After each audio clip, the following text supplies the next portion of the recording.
While now here in the Kharas region at the Kharasburg mountains, similar fires are also burning and destroying hundreds of hectares of fields there in the Kharasburg mountains.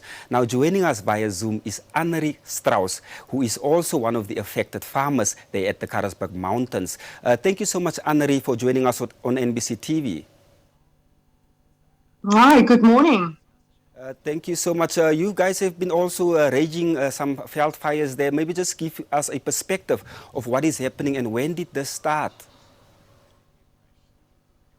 Okay, so the first big disaster fire was on the 11th of October, which destroyed about 140,000 hectares in 4 days.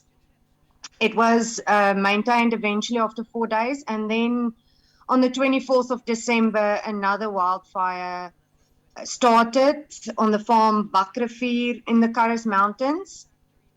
And since then to now, it's 5 farms who is burning at this moment. And maybe just tell us, we understand that it started in October, now it's raging again here as we are moving towards the last week of December. What are the causes of this current fire? Okay, so the first fire in the 11th of October is unknown exactly what happened there, but it's been suspected that it was not natural, though the fire that started a few days ago on the 24th was definitely natural. There was heavy weather the day before, and it started deep into the mountains, so no one has access there. So it's to believe that it was natural causes and the lightning that started that fire. And by the time they saw the fire, it spread it a lot further than they thought. If you look at the current situation now, in terms of the spread of these fires, how many hectares have thus far been destroyed, and have there been animals and property also been destroyed as a result of the raging fires? Yes, so for the first fire, we were fortunate enough that no farmhouses or lives was taken.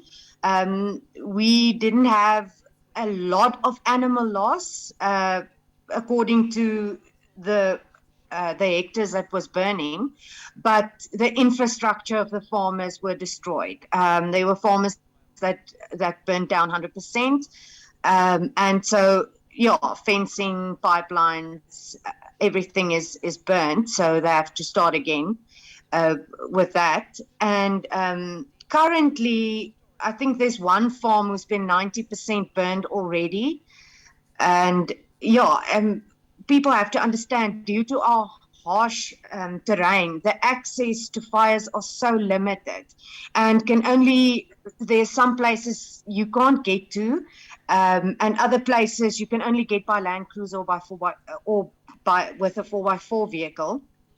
And that is why it consumes a lot of time to maintain the fire because of the harsh terrain. And Madam Strauss, also to make matters worse, I understand that most of the farm workers are on holiday, enjoying their festive season, which means only the farm owners there with limited staff to help contain these fires. Have you had any assistance, whether it's from the regional government or from surrounding farms, people in Aruap, in Kharasburg, that came out to come and assist you? Okay, so it was bad that it started on the 24th. So there was a lot of farmers not on their farms, and the farm workers on holiday. We got together, the few of us that were in the area, but there were too few people, so that's why it still spreads, and they couldn't maintain it in time. But no, we haven't got regional support, but our farmers communities here in the Kharas region each created firefighting groups within their community with a leader and a secretary, and I'm a secretary of one of these areas. So we started WhatsApp groups.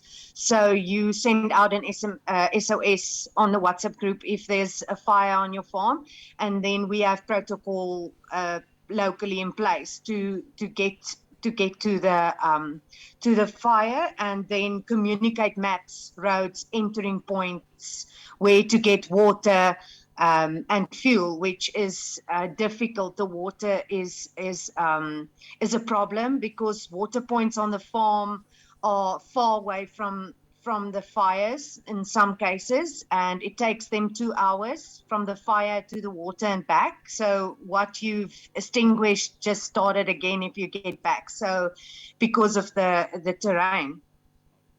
We've realized that, for a number of years, almost 2 years now, that if we can go back, that, the fires have been raging, not just in the Hartab and Kharas regions, but also up north and the east of our country. Do you feel that this is now the time for us to invest in expertise and skills, to contain some of these fires? Yes, definitely. I think, especially in the far south, the resources are limited, and because of our terrain, that is and bad signal, we cannot communicate with the firefighters there. So it takes 4 hours. Then maybe you hear something. Our secretaries on the ground, so that we can deploy more people or water or whatever they are in need for. But yeah, I think this is the time to put great measures in place. Maybe from the sky, eyes in the sky, and to get water. The nearest big water is in Keetmanshoop, but yeah, especially when it's burning in the mountains, because we can't access it with vehicles all the way, and it's a far way to walk for the farm workers and the farmers to extinguish it by hand, and it's very dangerous at night. So when the sun goes down, they have to turn back, and then it's up to the night what happens in the wind. So yeah, but they are trying their best, and the communities in Arnhemsvlei, Aruap, Gruno, the farmers and their workers, they do their best in the circumstances of our area. Thank you so much, Annerie Strauss. There, I just hope that you guys get the help and assistance that you need as we move towards the week. Yes, thank you so much. We pray for everyone who has fires on their farm right now, and for all the farm workers and farmers fighting. So yeah, we did it on the 11th of October. We can do it again. Thank you so much. That was Annerie Strauss, the Secretariat of the Kharas Mountain Fighting Association, speaking to us about the ongoing fires there in the Kharasburg mountains that has destroyed a number of fields and animals also.